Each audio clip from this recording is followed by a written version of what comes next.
The head bob never gets old, Mr. Palmer. How are you, sir? Look, I like music. What can I say? That's true. How you doing, John? Oh, I'm all right. It's another day. I'm above ground. I feel like that's a win, so I'll take it. Yeah, it snowed here last night, and it was 22 degrees. I mean, it got cold here yesterday, but we're kind of done to snow. I think. Oh, we are never done with snow until like middle of May. Like I always look to Mother's Day as when I know that Colorado's kind of done with the snow. So That's crazy to me. It's it can be a little frustrating sometimes, but I remember in my previous job going to work snow, and we got like 3 or 4 inches of snow after Mother's Day. So that always sticks in the back of my head as a possibility that can happen at any time. So I mean, I'm growing up in Pennsylvania. I always remember, like, by the time you hit Easter, usually you were done snow. But I remember having an Easter Sunday where the crocuses were coming up through the snow because it had like snowed the day before. So not impossible, but anything beyond a late March, early April storm is, I feel like it was pretty rare. But anyways, not a weather podcast, so we don't have to get too drawn into that one. So, what's on our agenda today? Well, we are back into the top 10 things, John. Woohoo. We took a little detour last week, and we talked about PSD, which oddly enough, I had a whole big conversation on Friday about. So, I mean, it's definitely, I feel like it was definitely something that was worth doing. But now we're going back to the top 10 things, so we can kind of keep on our schedule with that. And I want to say we're about this marks like the halfway point through our top 10, which is really odd to me. I can't believe the year's going this fast, but here we are. Time flies when you're having fun, man. Yeah. Actually, it is kind of fun. So, and hopefully people enjoy listening to it. I know we enjoy making them. So, yeah. So let's rip into it, right? Yeah. So our top 10 things that John and I would like you to know about Wi-Fi, or at least the 10 things that we came up with. There's probably a lot more than 10. I saw last week somebody else came up with a list that I actually got to help participate in. It's really well done. Well, I don't want to give them that much credit. It's a good list, but it's a long list. And so, there's so many different lists.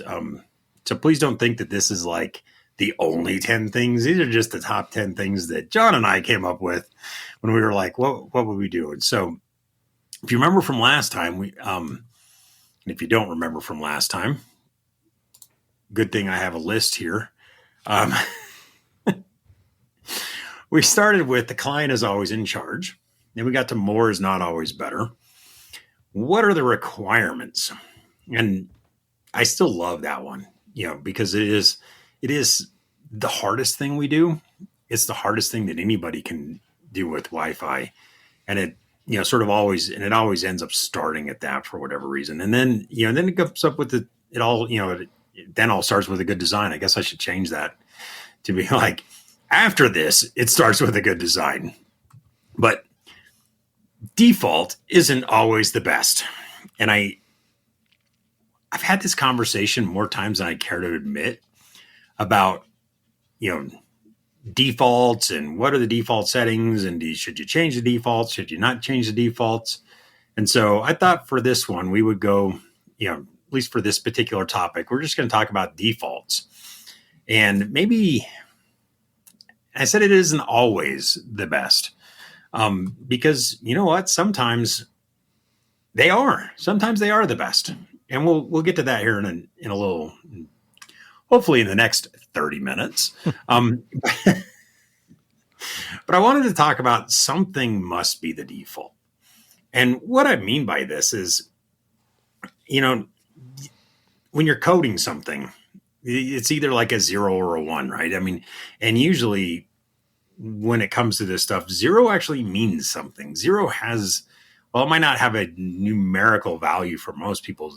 0 actually does mean something. So something has to be the default.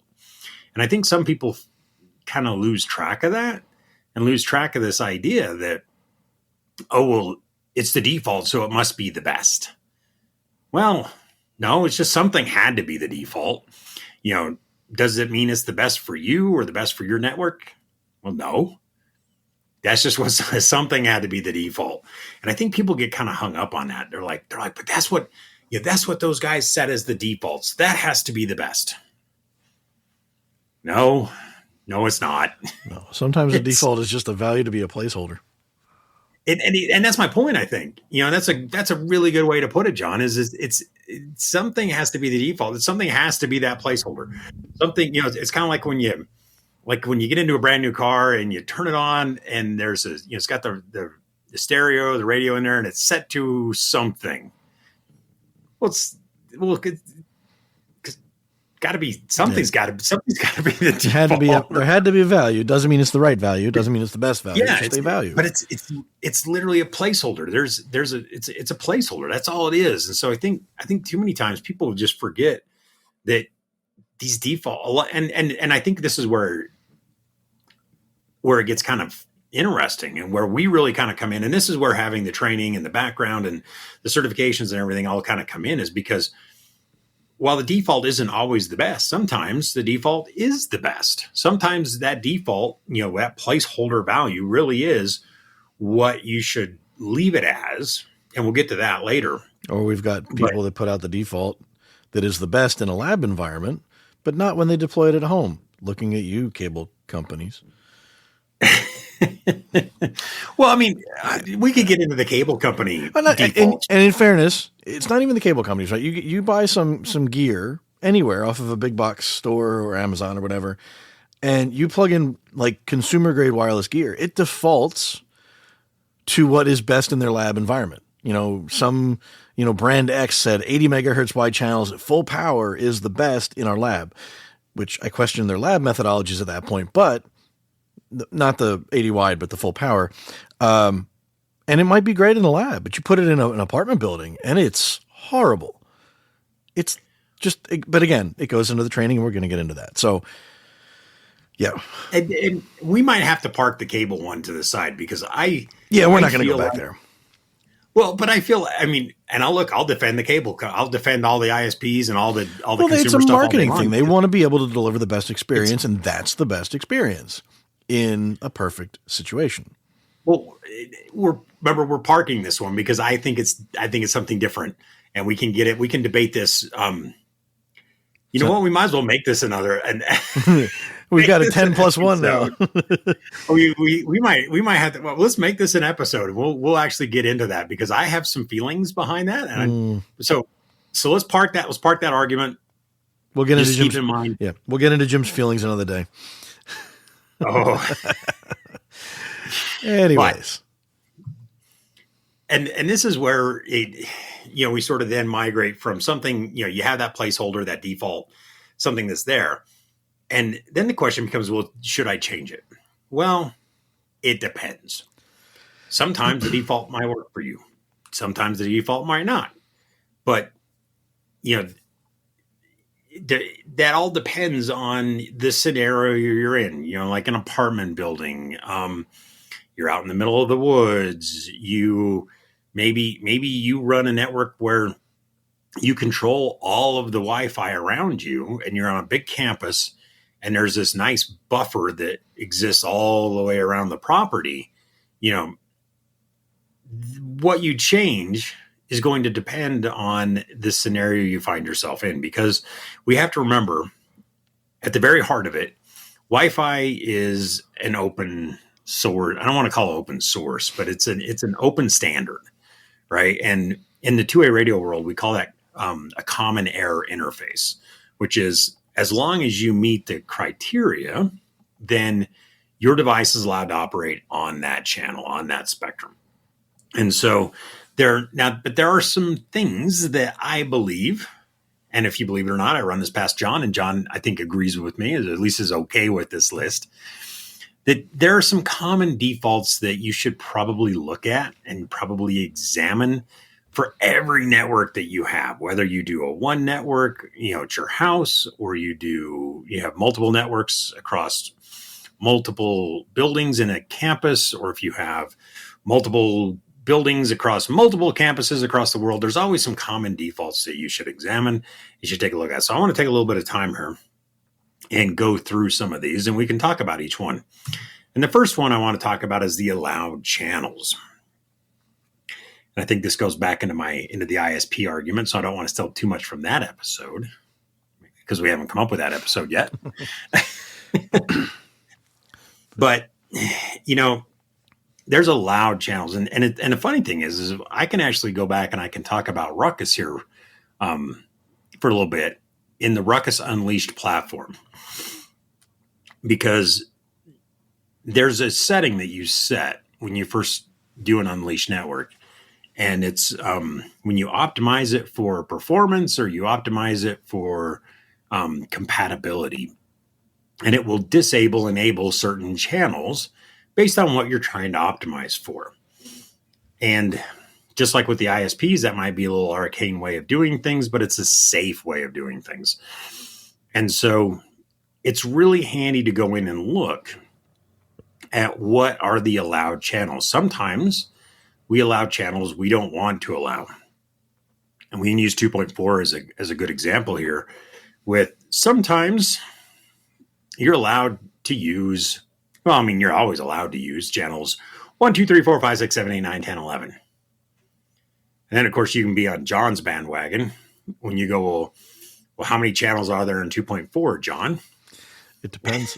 Depends on where you're looking at, right? So, if you're in Europe or Japan, you've got a couple extra channels to play with. But no, it's a fair starting point, right? At the end of the day, and it's a bit more of a debate in the 5 gigahertz because I know people that disable certain bands in 5 or certain channel rather. But the flip side of it is if you enable everything in 2.4, you've got overlapping channels. And I think that's, yeah. So this is like, you want them all enabled. I get it, but you should only ever be using 1, 6, and 11 if you're in North America, and you can only have not 1, 6, and 11 as non-overlapping channels. However, if you've ever done a scan, whether you're using Wi-Fi Explorer Pro or you're pulling out your Sidekick or your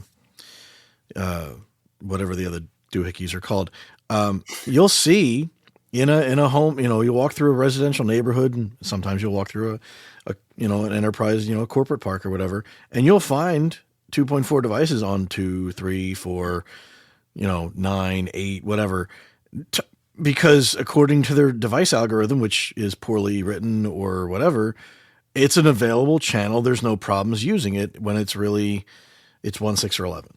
And everything else is causing a bad day for a lot of people. So that's why it's important to understand the whole. This is why we understand our basics, right? So this is why we take our CWNA. Well, it's easy enough when you think about it from a coding perspective, right? Because we all know that in 20 megahertz or in 802.11, God, what am I going with it? No, in 2.4, I'm thinking BG. Because that's that's what it comes up. It's like, it'll be like, oh, the BG radio. It's the 2.4 radio. We know that the default channel width is 20, or the standard channel width is 20. In the 802.11n, you could go to 40. But while we know and understand that the channel bandwidth is either 20 megahertz wide or 40 megahertz wide, from an actual radio perspective, when you look at the center frequency, right? And you go, hey, let's say that center frequency is just 25 kilohertz wide. So if you're on channel 1 and you have your neighbor SSI or neighbor APs on channel 2, that's actually a clean channel when you are only looking at a very center if you look at just the center frequency. Then when you only run very, very, very narrow channels like you would in a lot of other radio protocols, yes, channel 2 is available. Channel 3 is available. Channel 4 is available. But when you look at it from the perspective of a 20 megahertz wide channel and you realize, hey, 2, 3, and 4 don't make any sense at that point, then you know that it's a bad idea. But the problem is the coders, the people that are writing the code, their algorithm says, hey, check for somebody else on my channel. And because of the way the channel numbering works, 1, 2, 3, 4, 5, 6, then you're allowed to make sort of those bad decisions, because it's like, well, channel 3 is not my channel 1, so I'm not overlapping, but in fact you really are. And so that's where you get some of these allowed channels. So while you're allowed to do it, I always tell people, it's like, you don't want to be that one person where people like John and I show up with our tools and we go, who's running on channel 2, 3, 4, 5, 7, 8, 9, 10? It's the it's the line from Jurassic Park, and ultimately you and I remember I had this talk put together for WLPC 2024 and it never flew, but it's just because we can doesn't mean we should, right? I had this conversation at my deep dive where the device we were using, the AP that we got to give the class, by default, the channel plan was 40 megahertz wide and 2.4. You can do it. Doesn't mean you should do it. And I kind of go back to, I'm making a blanket statement, which is dangerous, but I know there are people that build these algorithms and understand the code, and some of them know Wi-Fi. But there are very few good software engineers writing this that are CWEs, that actually understand and operate Wi-Fi on a daily basis. And honestly, and we've had these conversations with people in the past, and we've seen the argument. If you look at like some of the social media, LinkedIn is a great place for people to pontificate, and then I love watching others from the community kind of shoot them down. There are people that think they know, and then there are people that actually understand how it's applied. And it's clear if you make a mistake and then you're writing the code based on that mistake, it's making the wrong decision. So just because it comes out of the box that way, I mean, to your point, it can work that way. You can run 40 megahertz wide and 2.4, but everybody's going to hate you for it, and it's going to be really bad. And then again, we're spending a ton of time on 2.4 because why would you want to spend time on 2.4 when 6 gigahertz is now a thing? But it's, whether it's default channel width, power, it's set that way for a reason. It might as well steal the whole list at this point, John. Well, But it's one of those things where, again, just because you can doesn't mean you should. Well, but it's all about building the best networks that you can and operating the best networks that you can. And you talk about with 6 gigahertz, and I'll go back to there real quick before we move on to minimum basic rates. You're talking about 6 gigahertz, and I would argue that with 6 gigahertz, it actually makes 2.4 gigahertz a little more relevant these days, because now we're moving a lot of the load off of 5 onto 6, which means that you can now move stuff, people that used to you almost relegate to 2.4, move them up to 5, which now makes 2.4 actually something usable, especially for the IoT or for very low bandwidth requirement type of stuff. But it still doesn't mean you can just abuse the spectrum. And so doing stuff like setting channels that make sense or changing the minimum basic rates. This used to be the one thing that I would never change, and now it's like the only thing I really do change. And I was having this conversation a few weeks ago with somebody, and it's like, oh well, the minimum basic rate, and this especially when we pick on 2.4 on this one again, the minimum basic rate in 2.4 is 1 megabit per second, which ends up going out at DSSS modulation, which is really, really slow, and it slows it down so much. And so if you change these minimum basic rates to be, and a lot of times people are like, man, I don't want to raise it up too high. And I sit there and I go, well, the 3 that I recommend these days is 6, 12, and 24. And it's not because that's what Ruckus allows you to do, or that's what Ruckus does. That's what I was doing. I mean, that's what you picked before. 6 is because it's not an 11B rate. So it automatically has gone out OFDM, which is much faster. So you spend less time on the air. And then 12, again, not a DSSS rate. It's also above the 11B. 11B tops out at 11, which is nice because it's an easy way to remember it. And then 24 is twice that. And the reason why 12 and 24 is because most of the devices, almost every single device will support those. Some of the other rates that you have are not supported by all the devices. And that goes back to some of the channel stuff we were referring to earlier. And so, but if you're looking at minimum basic rates of, if we discard 11B, you're looking at 6, 12, and 24. And I always tell people, it's like, do you want a device on your network connected to an AP that's only doing 6 megabits per second? It's like, do you really know like where on the MCS chart that lives? Is like, why would you ever allow that? Is like at least go to 12.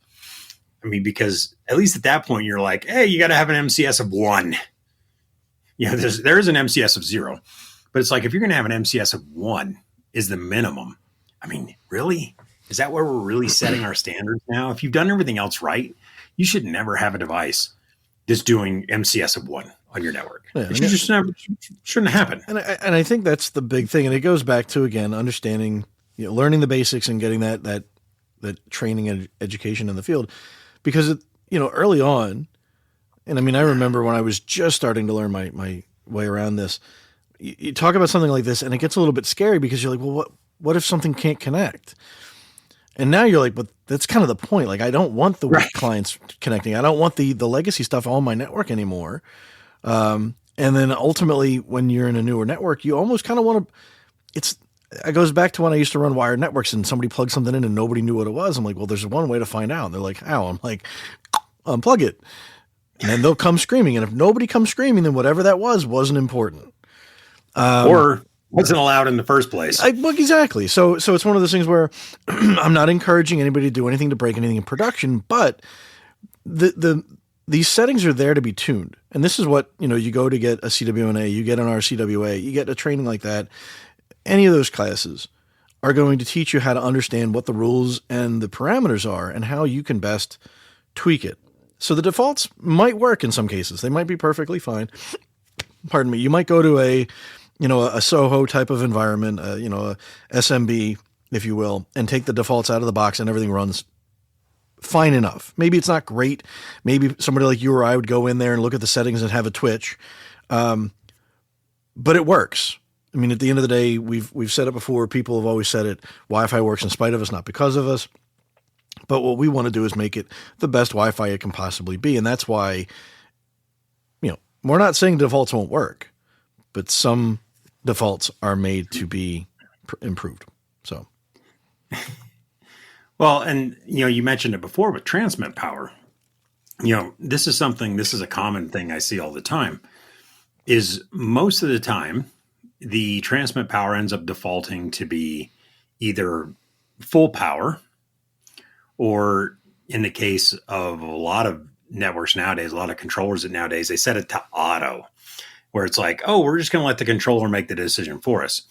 And where I have problems with this one actually has nothing to do with what the default's set at or letting the controller run it. Nah, none of that. I'm transmit power is one of the least likely things I get hung up on, with the exception of when you talk about a network that you've done a predictive design on.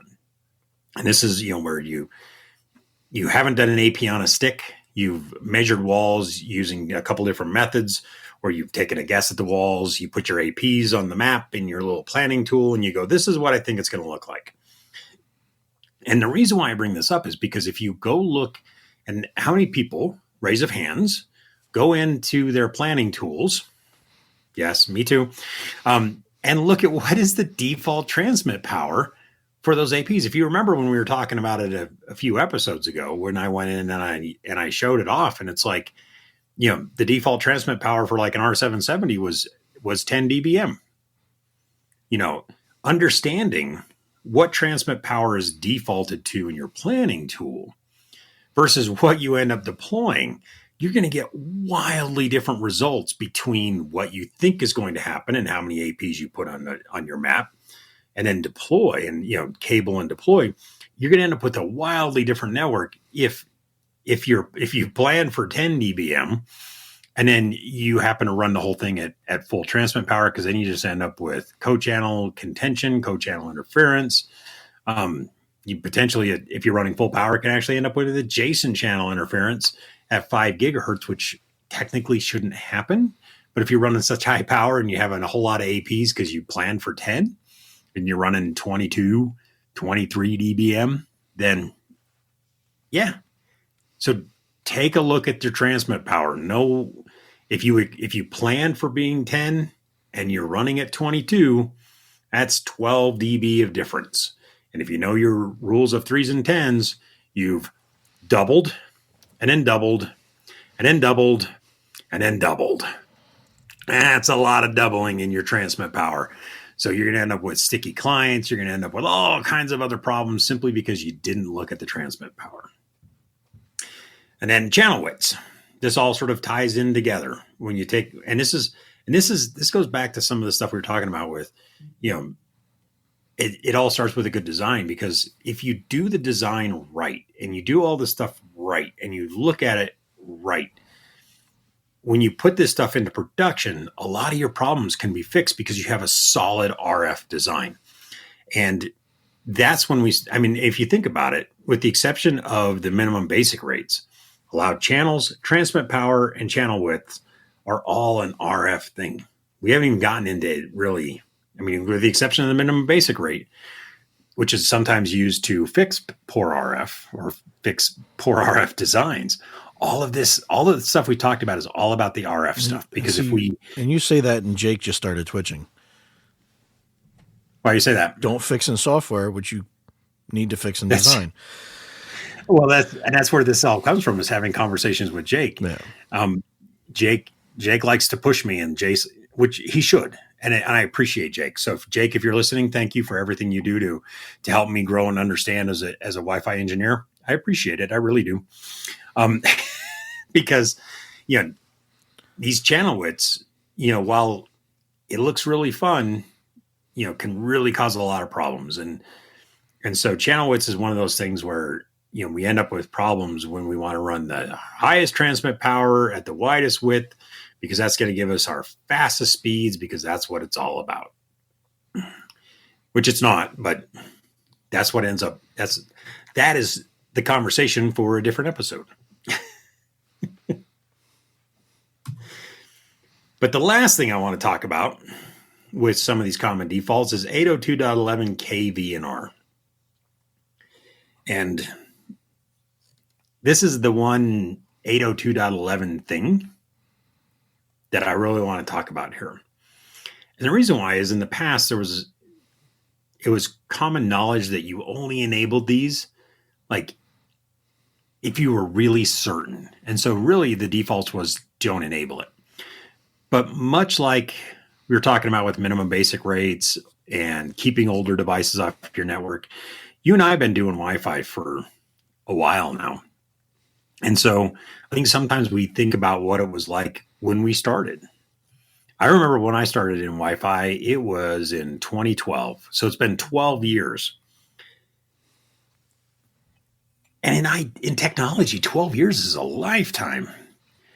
And so I think about what I was doing 12 years ago, and it's like, oh, well, keeping 11B devices off my network 12 years ago, that was a scary idea, because 11B was still kind of relevant at that point,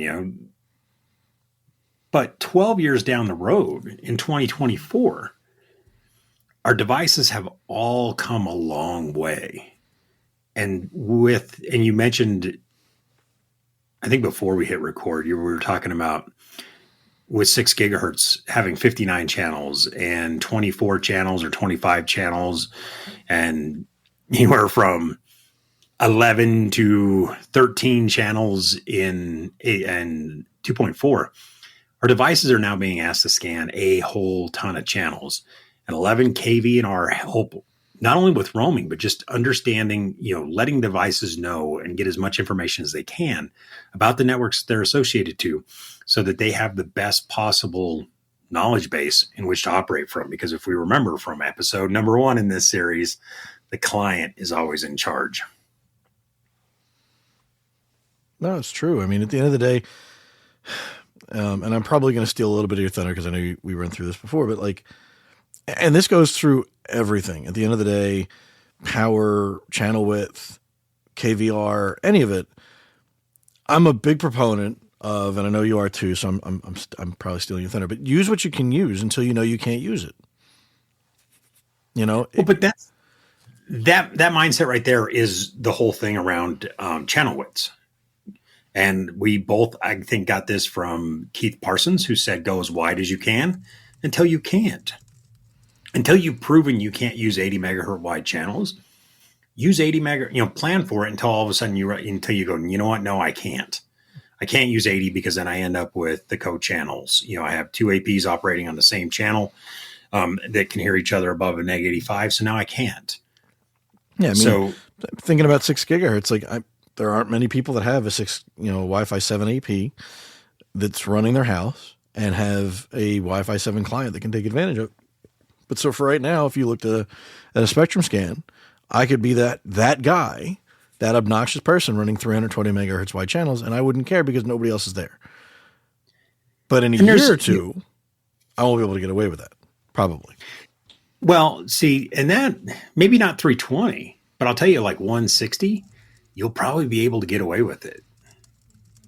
Because until we know more about AFC and what AFC is going to do in residential environments or anything like that, we're probably looking at LPI in a lot of scenarios for at least another year to 2 years. And so it's all about knowledge. It's all about knowing and understanding how these things are working, what these things are doing, and then paying attention to it. I remember when my neighbor across the street, Walt, when he first got his 6 gigahertz, it was a Wi-Fi 6E access point from the ISP, and he was so proud of it. But it was interesting because his was the only one I could see of my entire neighborhood, where I could see like 40 different 5 gigahertz networks because they were running to LPI, which so low power indoor, so it was much lower transmit power from the AP itself.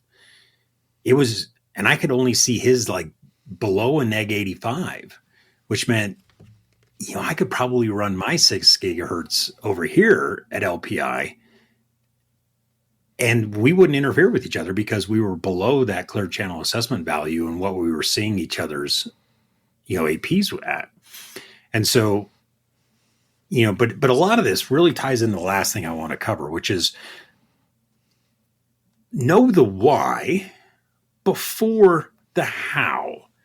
I would really like you to know why we are recommending or why somebody like us, and it's not just us, there's a whole community of people that you can find out there. Most of it all starts with the Wireless LAN Professionals Conference, but why we recommend the things we do, why we talk about the things we do. Know the why before you figure out the how. I would much rather you know why you're turning on or off 11 kV or R before you go into your controller, whether it's a Ruckus controller, which I really wish it is, or somebody else's controller and saying, oh, I'm just going to turn this on or I'm going to turn this off. Or I'm going to change my channel widths or I'm going to change the transmit power. Most people don't know, but a lot of these things are configurable even for the most basic of all networks. But know why before you figure out the how. Because if you do that in reverse and you go, oh, I know how to turn on OCE. Somebody said, I'm going to turn on OCE for my residential network. And I went, that's probably not a great idea because you don't even know, how to turn on OCE, but why? Why are you turning that on? Why would you turn that on for a house that's running, an enterprise grade equipment? It doesn't make any sense. It's like, but if you don't know why you're turning it on and you go ahead, but you know how to turn it on, you turn it on and then something breaks, but you don't know, you then don't know enough to go back and reverse and troubleshoot and figure out, hey, why do I have some clients that don't work? Well, maybe OCE is screwing you, but if you don't know why you turned on OCE and it breaks half your clients, then you don't know how to troubleshoot it to go figure out to turn off OCE to make all your devices work. No, it's true. I think I actually ran into that way back when. I think I turned something on. I upgraded my controller like the year and change ago, and I was trying a new AP, and I'm like, I can't get my client to connect. And you're like, turn this off. I'm like, oh yeah, totally overlooked. But that's why we have lab networks, is so we can go in and we can, and that's something back to your deep dive classes. Like we have to be able to break these things, so then we can figure it out. So then we can then go to the general public and be like, hey, don't do this because we did it in our lab and it's a really bad idea. But please, my plead to everybody listening, know the why before you learn the how.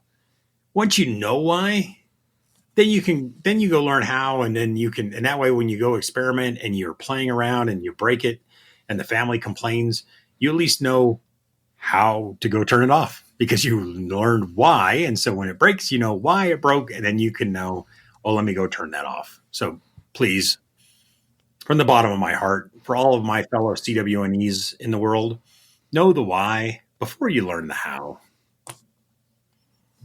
Yeah, no, that's important. I mean, it's totally, and it wasn't on your list, right? But so this is one of my favorite examples of it, non-RF, right? Containment.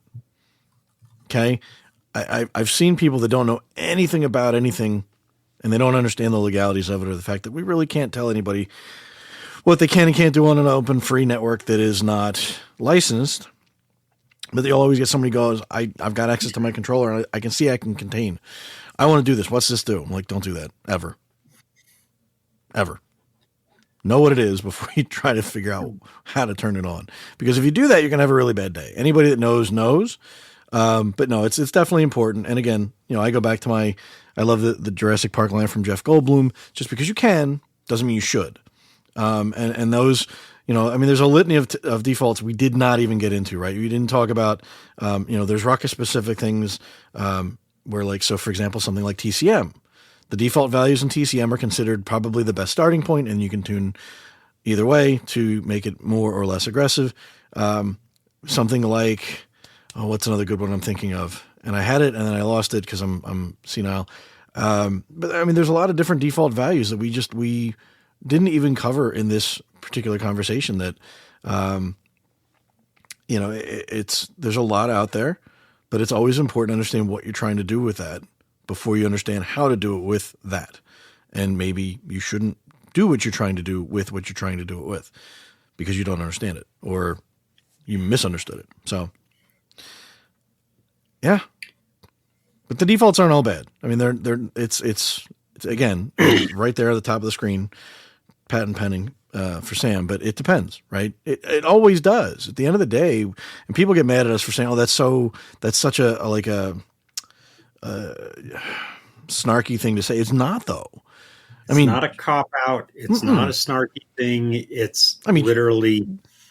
We've probably all said it in a sardonic way at some point or another, but it's not meant to be anything other than it truly depends on what the plan of attack is. What are you trying to do? What is the problem you're trying to solve? We've all had it, right? People come and say, "I need to do this." No. What are you trying to solve? Don't tell me what to turn on. Tell me what you're dealing with, and I'll tell you if that's the right path forward or not.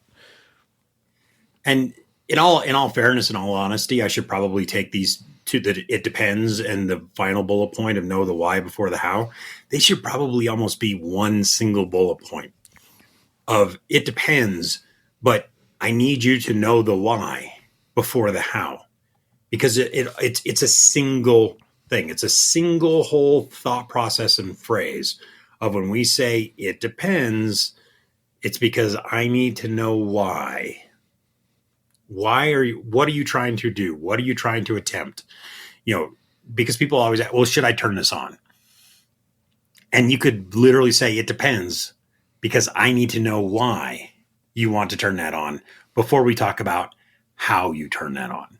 And so those two things really tie together. They go hand in hand. They go arm in arm.